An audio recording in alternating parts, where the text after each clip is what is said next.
자, 직장과 육아를 병행하는 이른바 워킹맘이라고 부르는 직장 사원들이 휴일 근무 결근이 잦다는 이유로 두 아이를 둔 워킹맘이 해고를 당했습니다. 그런데 이 과정에서 1심과 2심이 엇갈린 판결을 해서 논란이 되고 있는데요. 네. 먼저 어떤 내용인지 간단하게 조금 정리를 해 주시죠. 네, 간단하게 정리를 하다 보면 이제 고속도로 영업소에서 8년 정도 일을 근무했던 사람이 A씨고요. 이 A씨가 근무를 하던 중에 회사가 영업소 관리 회사가 변경이 되었습니다. 네. 변경된 상황에서 이제 기존의 휴일에 이제 회사 측 주장으로서는 휴일에도 근무를 다 하도록 되어 있고 노동절을 제외한 날들은 다 근무를 하도록 되어 있다 예. 규정을 했는데 이제 몇 번 뭐 석가탄신일 어린이날 이런 날 출근을 안 했고 아침에도 결근했다는 이유로 해서 근태가 불량하다는 이유로 해가지고 수습기간 그 이후에 수습기간 3개월이 뒀는데 이제 소위 말해서 재계약을 하지 않은 거죠. 네. 이거를 예, 이제 예. 부당해고로 노동위에 진정을 한 것인데 노동위원회에서 이걸 부당해고로 봤고요. 예. 1심에서도 그 부당해고 판정이 옳다라고 봤습니다. 예. 그 이유는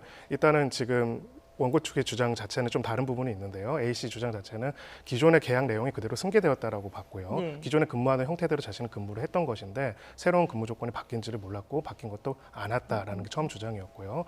두 번째는 설령 이제 근무 조건이 바뀌었다 하더라도 중요한 부분들은 지금 우리나라 헌법의 가치 그리고 기본적으로 그것을 반영한 근로기준법 70조 1항 그리고 남녀 고용 평등 및 일가정 양립에 관한 법률 19조 2항에 이제 육아에 관련돼 가지고는 회사가 정책적으로 배려를 하고 휴일 근무 같은 경우에는 동의를 받도록 되어 있고 그리고 육아 기간 동안에는 당직 근무 신청할 수 있도록 하는 여러 가지 법령을 봤을 때는 네. 회사 입장에서 이런 사정들을 전혀 고려하지 않고 바로 이것을 근태 문제로 봐가지고 해고를 한 건 부당하다는 이유로 한 것이고요. 예. 다만 2심의 같은 경우가 1심이 좀 차이가 있었던 부분은 기본적인 사실관계의 인정은 비슷했지만은 1심에서는 회사 입장에서는 당연히 단순하게 이걸 근태 문제로 보는 것이 아니라 예. 바로 이러한 기존의 헌법과 법령의 기초에 봤을 때 특별한 문제점이 없는지를 봐가지고 대안적인 방법, 가령 단축 근무를 한다든지 연차 휴가를 한다든지 여러 가지 방법들이 있었는데 그분들을 배려할 의무가 있었다고 봤다면 2심에서는 반대로 그것이 아니라 그거는 근로자가 스스로 주장하고 자기가 어필을 해가지고 회사와 협의를 했어야 하는 부분인데 그렇지 않았기 때문에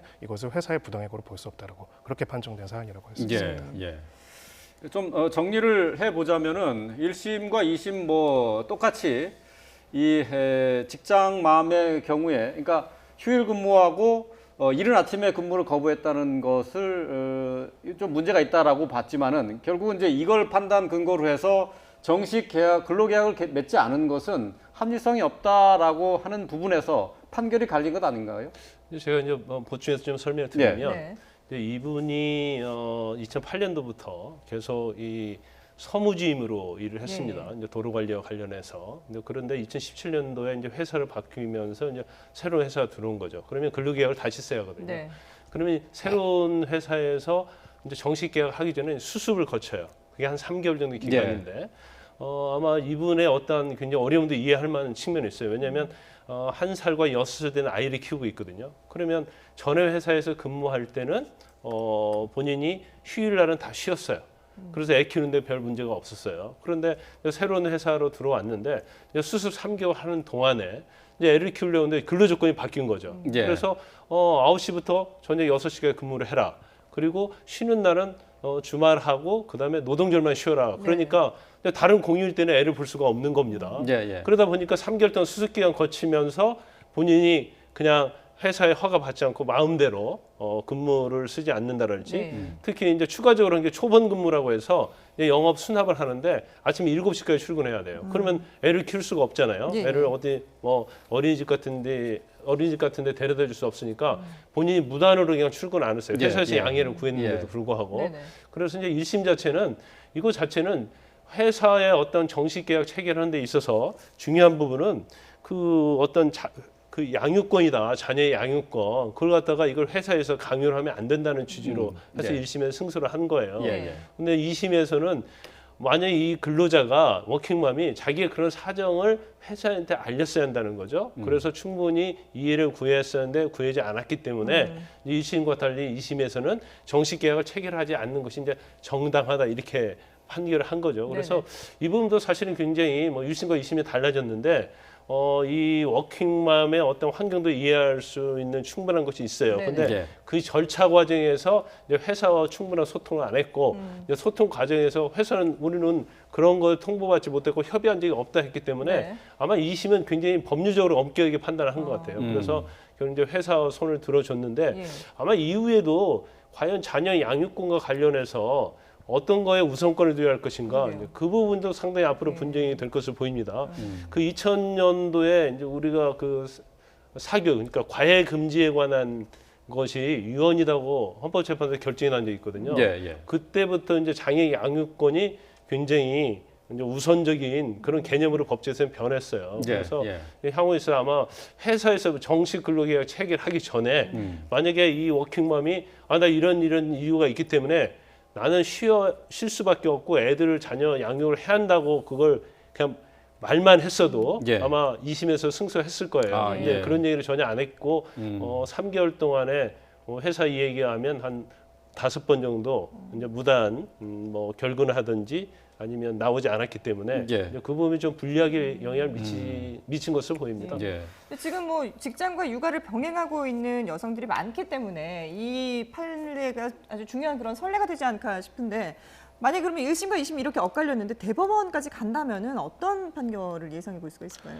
전 두 가지가 핵심적인 쟁점이라고 예. 생각합니다. 첫 번째로 아까 제가 근로기준법이랑 법이 기점 남녀고용평등법 네. 이름을 언급한 이유가 있습니다. 헌법에서는 모성과 양성평등에 관해서 규정을 하고 있지만 그걸 구체화하는 것은 법 실무죠. 법률에서는 말하고 있죠. 근데 거기서 말하는 의무의 주체는 당사자뿐만 아니라 회사도 포함이 되어 있습니다.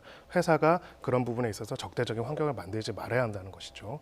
두 번째로 이 부분에 대해서 결국은 누가 이것을 주장하고 협의를 했어야 할 책임이 있는지가 결국 1심, 2심을 가르는 기준이 되는데요.